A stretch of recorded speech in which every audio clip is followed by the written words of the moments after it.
This homework is due at 11:59 tonight. I need more monitors. Wait, I have an idea. How about we hold them up like this? That's still not enough. More. I said I need more monitors. That's still not enough, guys. I need more. Do you realize how much homework I have? Hold your arms up straight.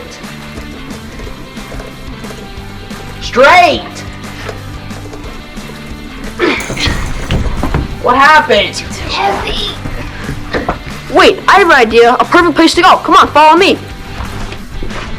Human Active Technology is an innovative company that manufactures products that make interactions between humans and technology fluid. Each person at the company is invested in creating products that help people have healthy and positive technological experiences.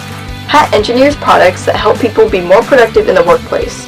Some of their popular products include space-saving monitor arms, mounts, and sit-stand products.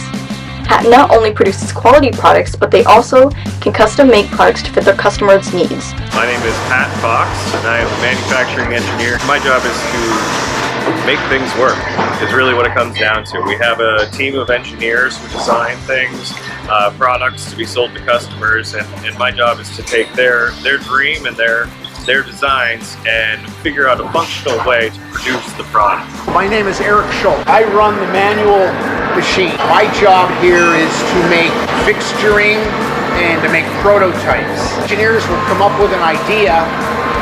Before they put the idea into production, they need someone to make it. So that's my job.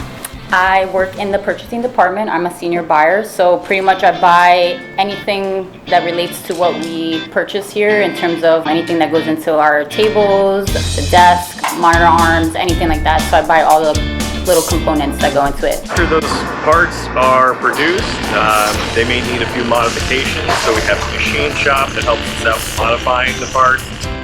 Wow, thanks for bringing me to Human Active Technology. The custom monitor arms they made really helped me get an A on my assignment. Yeah, the teamwork at HAT really came through for us.